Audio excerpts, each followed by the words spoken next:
especially if you have headaches or you suffer from migraines. Let it lull you to a relaxing state.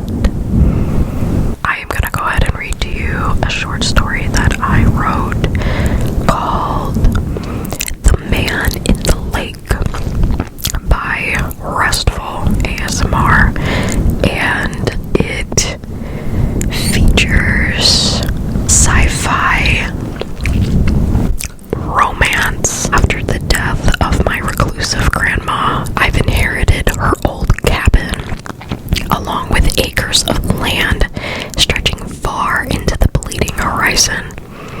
Only a handful of summers have I stayed at her property when she was alive, yet I can recall as a child ringing my parents in the middle of the night to come pick me up.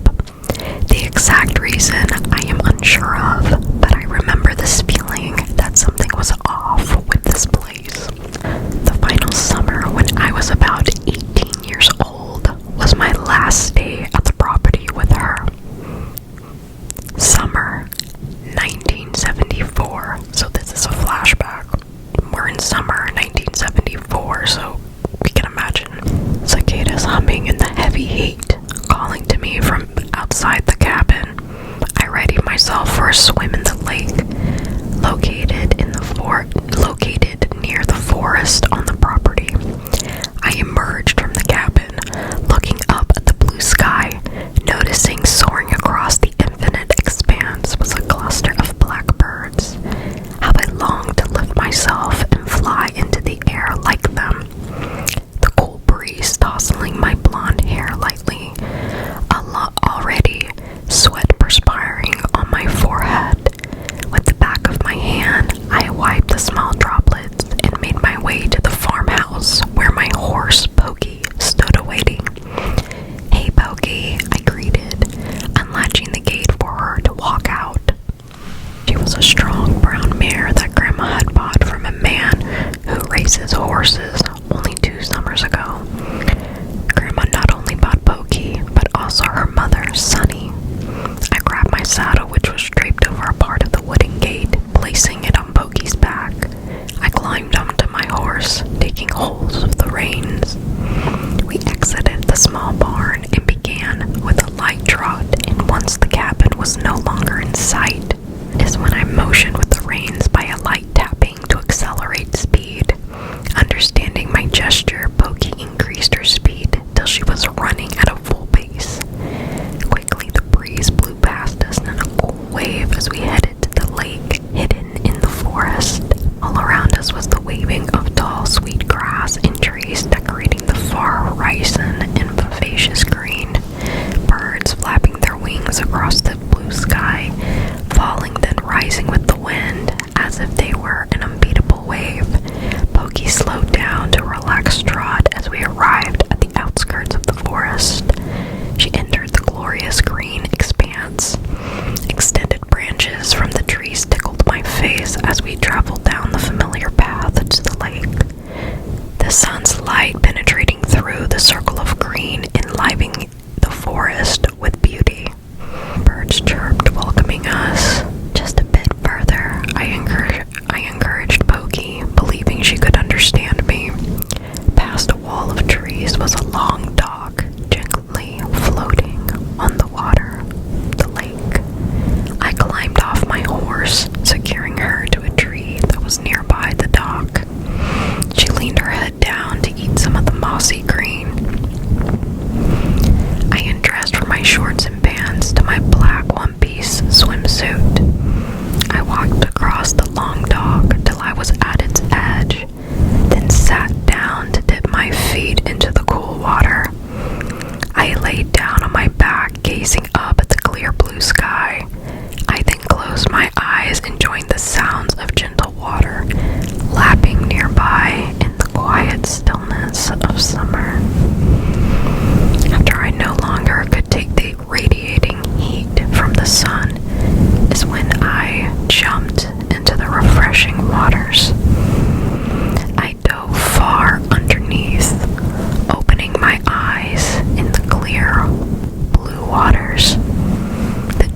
of seaweed beneath me tickling my feet.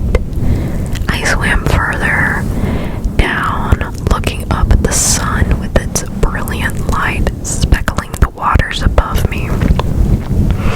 I reached for the light, enjoying the warmth spreading over my body, till I noticed something in my peripheral vision. I swam up, gasping for air, searching for another person.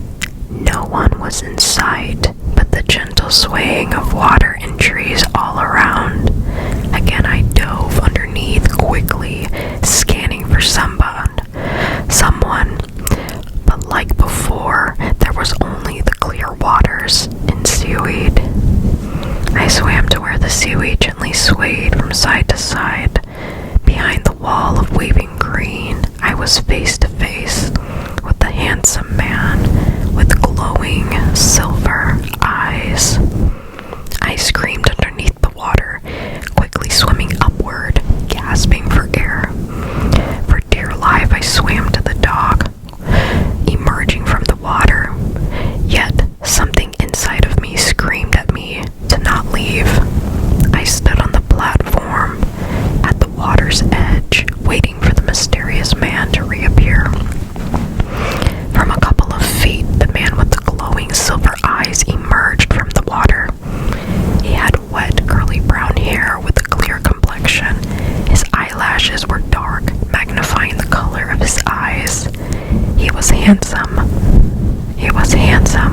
But the kind of handsome that isn't found in a magazine, but rather an ethereal transcendence. "Don't be afraid," he said, reaching toward me. Somehow the softness of his voice and the strange familiarity of his eyes stilled my anxious heart and mind. I sat down on the dock, reaching out to him till our fingertips touched.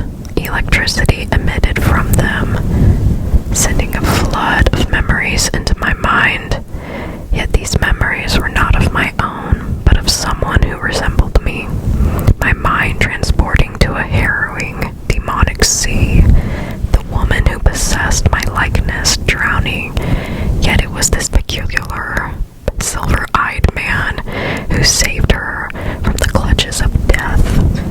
He swam to the shore, gently laying the unconscious woman down on the sandy beach, her eyes opening to his brilliance, magnified by the fullness of the moon's light. She smiled up at him, and he leaned down to kiss her, their lips entwining, enwrapped in love. The vision ended, and my eyes opened, and no longer was the strange man around me. I searched, yet no longer could I find the man of the lake. A name echoing in my mind. "Samuel, where are you?" I called to him, yet there was no answer. Saddened, I got up from where I sat on the dock, now alone, made my mind up that I would return tonight to the spot to see if he would be there. When my grandma had finally gone to bed and everything had come to a calm still, is when I snuck out through my bedroom window. I wanted to see this mysterious being again. Was it my fear that drove him away? I didn't get my horse, but rather set off on foot to the lake. The air was warm, and above the full moon shone brilliantly, illuminating the way to the lake. I made my way through the forest, entering into its darkness, yet droplets of moonlight illuminated the path just enough, so I was able to make out my surroundings. The quiet chirping of crickets and nightlife encouraged me to continue forward.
face to face in the seaweed as we were swimming.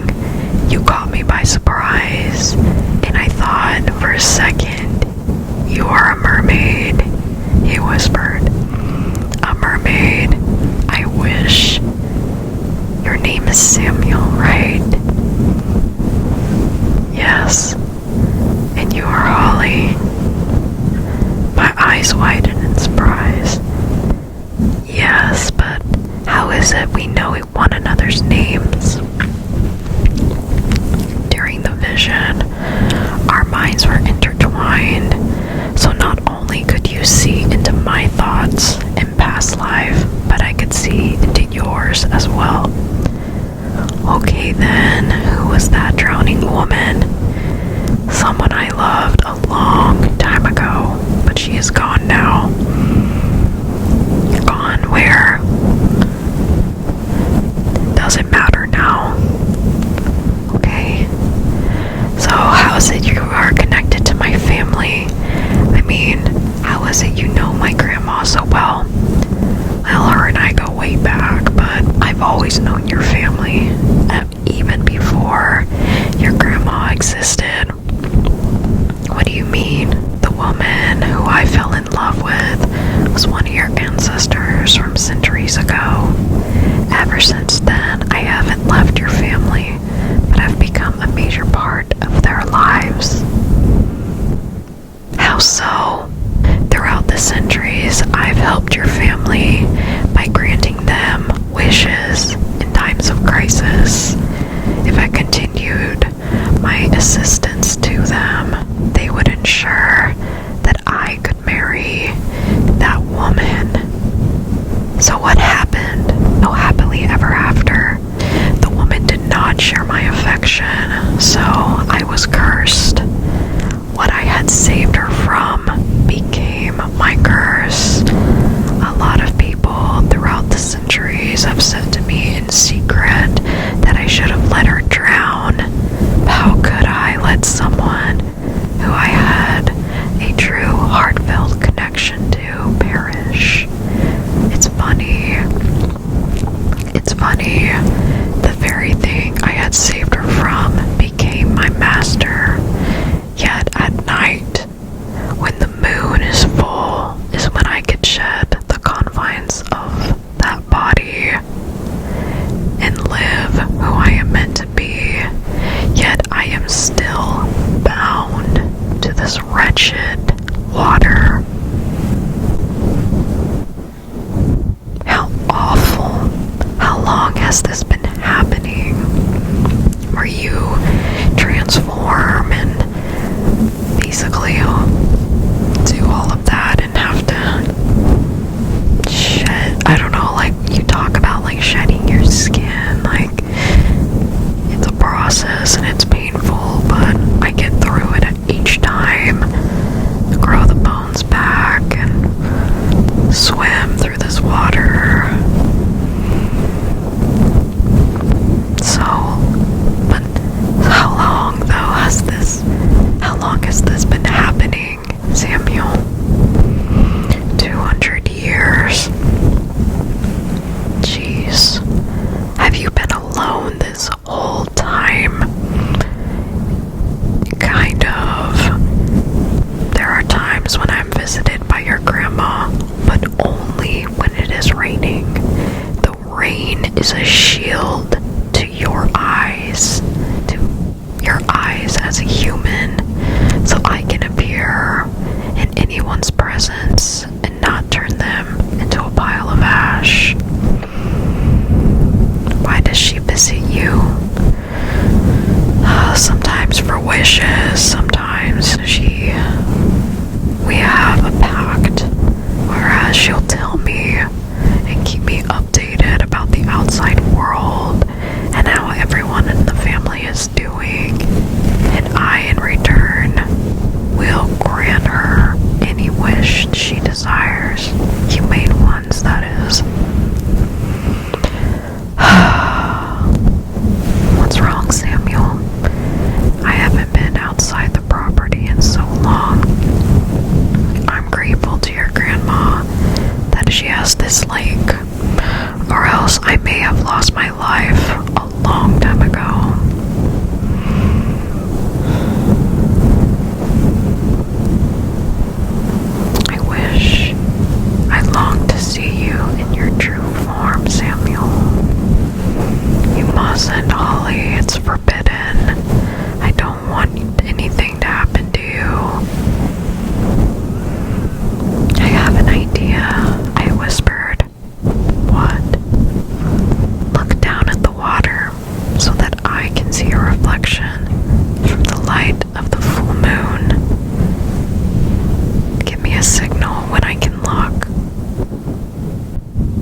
face down, said a little prayer in my mind in case I were to meet my demise. I opened my eyes and looked at the water, mesmerized by the immensity of his reflection. "You're beautiful," I said, shocked. "So are you, Holly." I smiled, looking down at the water, at his face. "So, you're in my mind, right?" "Yes," he said, smiling. His smile was beautiful, his lips full, his teeth white. "What did you see in my mind?" "Beauty and pain. As you would say, the notorious human experience of an ever-changing existence, like the seasons, both lovely yet brutal. You've been through so much, Holly. I'm sorry." "It's okay. A lot of people don't know what you're going through and what you're facing, Holly. But I assure you that I understand and that you are not alone. Okay, Holly. It's difficult to talk to people about my parents. They've been talking about divorcing, but I try to look at the bright side of things, and I try to just enjoy the moments that I can while they're together, but I don't know if they're going to stay together past this summer. I could be wrong though, but still, don't worry, Holly. They will be together. Everything will work out, okay? I know so. How do you know?" "It's part of my form, my true form. I live outside of this time, this existence that you humans are chained to. I can see the past, the present, and the future of anyone's existence here and remain untouched. The only thing that is my Achilles heel is the water. I must be around water. It's part of my curse.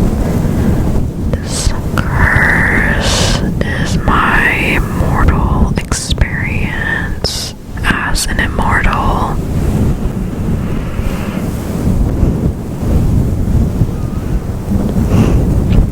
"Okay. But how do you know, though, that somebody would turn into ash when they look at you without this sort of filter, like the water is a filter, you say? How do you know?" "Well, your great uncle was a doubter of this curse, and he sought a wish that I could not give him.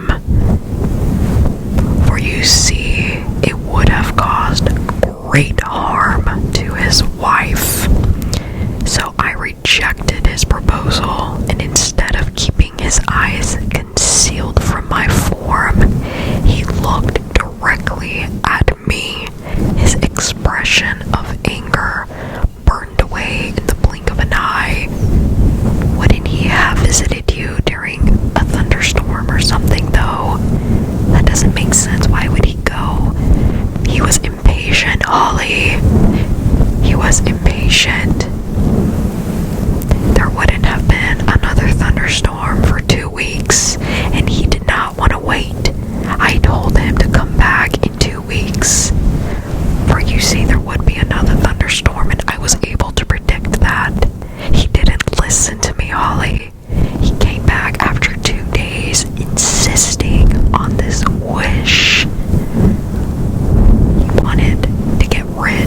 his wife. He wanted her to suffer. He wanted her to experience horror. He wanted her to suffer. He had an appetite. He had a secret side to himself, Holly. I was able to see it when I was in his mind. I was able to see the evil darkness that was residing in his heart, insisting that I fulfill this wish. And how could I, Holly? How could I hurt this poor woman who was forced to marry him in an arrangement of sort? I couldn't. I said no. So, like I said, Holly, I rejected his proposal. He looked at me, and the only thing that I can remember, and it still burns in my mind, is his expression of anger remains a pile of ash. Holy crap, I whispered. So you must be careful of me, he whispered, my heart thudding in my chest, longing for his affection, yet knowing he wasn't of this world, but of somewhere far beyond this galaxy. I long to see your true form someday, Samuel, without the water. You mustn't. It is forbidden, he whispered. What's wrong? I asked. I want to kiss you, but I am afraid that I will hurt you, he said. You won't. You won't. As long as I keep my eyes closed right, I should be fine. But the fact that you want to kiss me is surprising, I said. Why? He asked, perplexed. I'm nothing compared to you. I am like a pebble, and yet you are a cluster of stars burning brilliantly in the night sky. Holly, your mortality I find irresistible. Your beauty among the ashes. Samuel, where have you been all my life? I asked him. Waiting for you, Holly, he whispered, looking at me, which I saw on the water's reflection. It's strange, though, Samuel. Why? His eyes, piercing silver, the complexion that of my same age range, yet it was bizarre how he was 200 years old, yet it looked as though he was 20. I couldn't resist it. I couldn't resist him, the ethereal beauty of him, this inhuman type of beauty. I sat up and keeping my eyes closed and whispered, "Kiss me." In a moment, our lips met, as if the rushing of the wind or a wave taking hold of us. Flashback ends years later.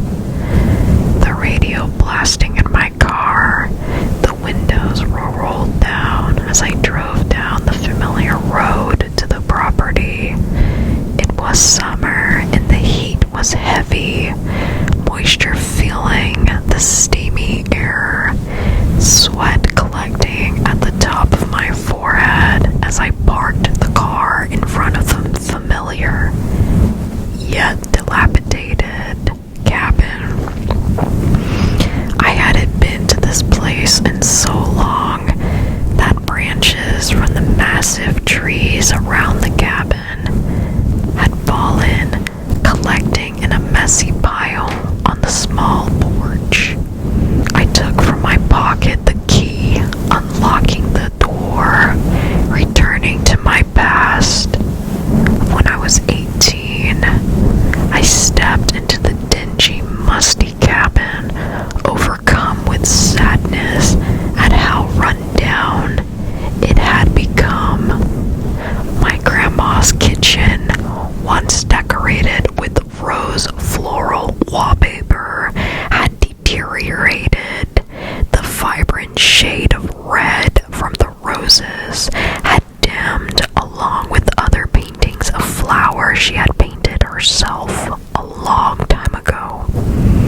afraid of the outside world. She found solace here at the cabin. I was left with a choice: either sell the property and move somewhere else, or pick up the pieces and make it mine. I know some of my family members would buy this place from me, no problem. Yet something in my gut stirred, urging me to not sell. I continued walking throughout the cabin, reliving memories of my grandma and our time together. All those summers of us watching Bonanza, to us sitting in the living room with the windows all open, munching on peanut butter sandwiches while Grandpa was away on business trips. My grandma and I would take little fishing trips ourselves at the lake while enjoying the cool summer breeze. I stood in my old room. The walls, like the ones in the living room, were yellowed from years of my grandma and grandpa smoking cigarettes. My mind transported to an odd summer just before I had turned 18. It was a rainy, cloudy day that summer, and my grandma had forgotten to put up the horses from their pen. Grandpa was away on business at the time, so I went out and secured them safely in the barn. There was no sign of my grandma anywhere. The sky was dark and thunder rumbled. From afar, I saw light shining in the forest. What could she be possibly doing there? I wondered. I walked to where her light was shining in the forest. Quietly, I knelt behind some bushes. At the end of the dock, she shined her flashlight out as if signaling to someone. Rain fell from the dark sky.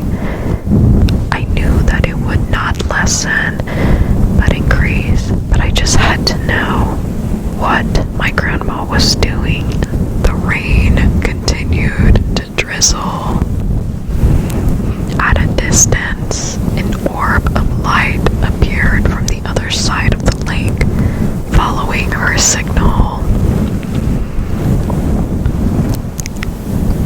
The orb traveled across to the dock till it was hovering in front of her, then immediately transforming into a humanoid figure wearing a glowing blue robe of light, concealing almost all its face. They sat down on the dock, unbothered by the rain. My grandma was completely soaked from the water, yet she did not mind. I got a bit closer, hiding behind a massive tree trunk to possibly hear what they said, but the movement from the dock in the rain muted their voices. Luckily, from the distance, I was able to decipher the glowing being handing my grandma a mysterious, strange purple box. The being returned to the form of an orb, plunging itself into the water of the lake. Once again, my heart thudded in my chest, remembering this experience. It was so out of character for my grandma to have acted this way. I knew she had a secret, but what was it? Was my past encounter with this odd being? He had introduced himself to be as Samuel, a secret I shared with my grandma. What was in that box that he gave to her? I had to know. For hours, I searched through the cabin in pursuit of this box, yet I was unsuccessful. If I was my grandma, where would I hide this thing?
on small circular pieces of sea glass, ranging in shades of green and blue to pink, orange, and even bright red. I returned the sea glass carefully back to the red pouch. Scattered throughout the box were dried flowers, but underneath all these mementos was an envelope which had yellowed and slightly deteriorated on the sides. Anticipation overtook me in a whirlwind. I flipped the envelope over to find it addressed to me. But why? And after all these years, Grandma never once mentioned this to me. I opened the envelope and pulled out a letter. It read,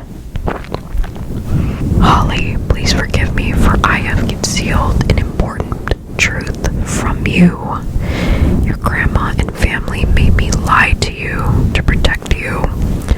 Every day that passes, I am lost without you. I am like the clinking of an emotionless, tired bell without you in my life. They drove you away from me, but I know one day you will return.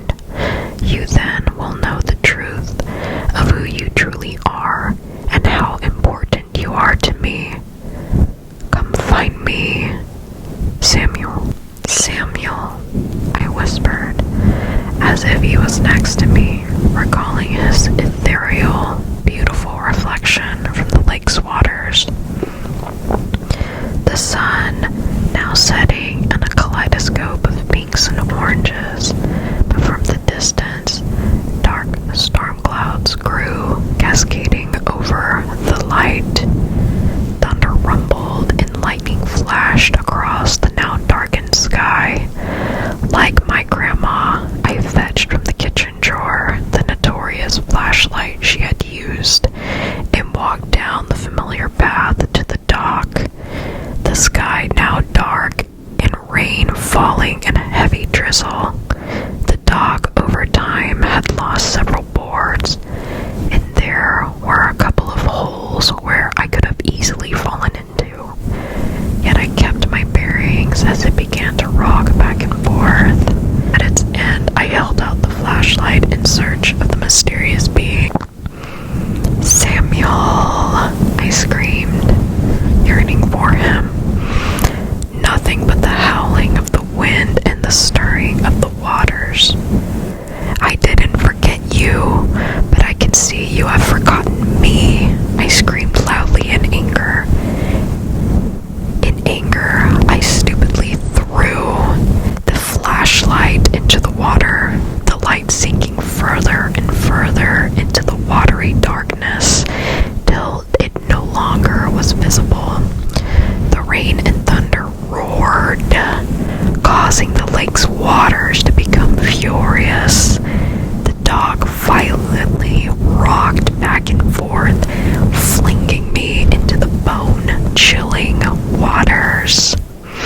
show you," he whispered.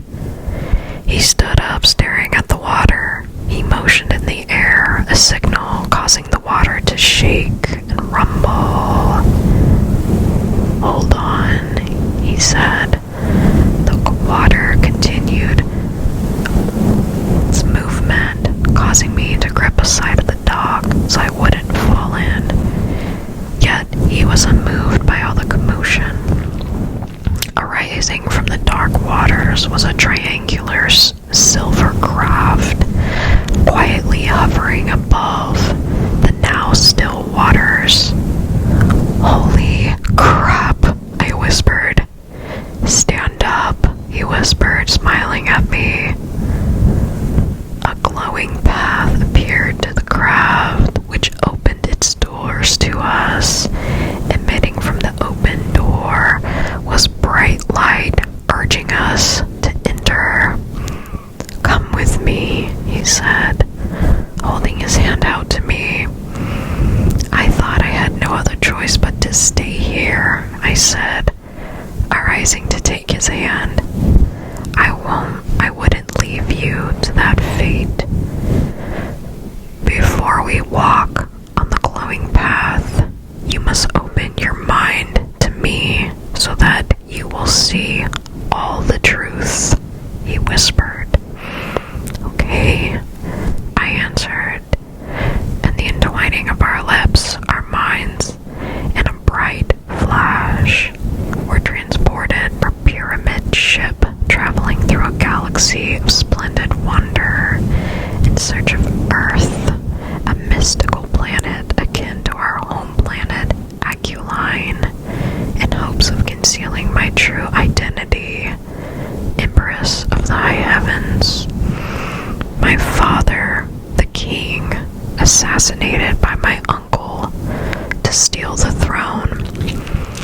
But before I could meet the same demise as my father, my head guardsman, Samuel, took me to Earth to hide my identity.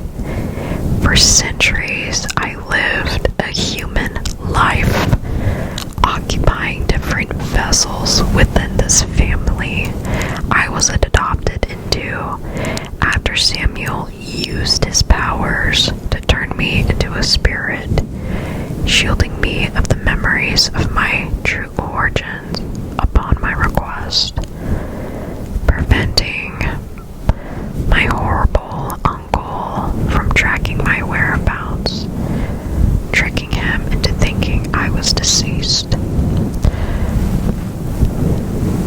Samuel had never left my side, but hid himself within the wind, water, and natural elements of the earth, always around me in the air that I breathed, my silent watcher, my loving, strong protector. Numerous human lives I've lived through, yet they were nothing more than a repetitious array of failings, succumbing my imprisoned immortality to suffer a grim mortal fate. I had existed within the woman who had almost drowned in the ocean, and she was given a choice like the others before her, whom I had also existed within. Yet they would rather suffer a human fate than to return to immortality. I longed to be with Samuel, yet it was these vessels who sought a different way of life, and my spirit, a slave to their humanly desires, had been succumbed to a life of complete chaos. I longed to be far away from humanity's hold on me. Unlike the others, something inside of this vessel yearned to be with Samuel amongst the stars. The vision ended. You understand now why I had to hide myself away all those centuries, why I could not intervene in the choices you made. You sought to know what it was like to be human, and because of my love for you, I let you. You can venture forward with me now, or stay here on Earth. The choice is yours, he sadly whispered, walking toward the ship, thinking I would not follow like before. Yet things were different now. Something had shifted inside of me. Unlike the rest of women who selfishly chose, and I could do nothing but follow along with their demise. This new vessel in my spirit sought after Samuel throughout my time as the human Holly. Even at one point, Holly's dreams meshed with my spirit's longing to return with Samuel to our mystical home world. I stood motionless, looking backward at the forest and the dog, remembering my time on Earth as different human women. Yet none of it proved enough to me. I sought an existence with Samuel, who shook my world to its core. These lives I have lived through, yet it was in my exploration of life that I found nothing but a cold reality. Samuel, a beacon of light to the world I am truly meant for. I walked down the path to the ship he now was entering. Samuel, I screamed. He stood in the bright doorway of the ship, motioning me forward. I entered the ship, surrounded by a bright light. My love, he whispered, standing near the main control board, pressing several buttons, the door closing behind me. I walked to him, meeting his lips. I love you, I whispered. I love you. Our new life begins now, he whispered to me. From a small window, I watched as the ship lifted itself up from the water. Immediately, we're soaring high above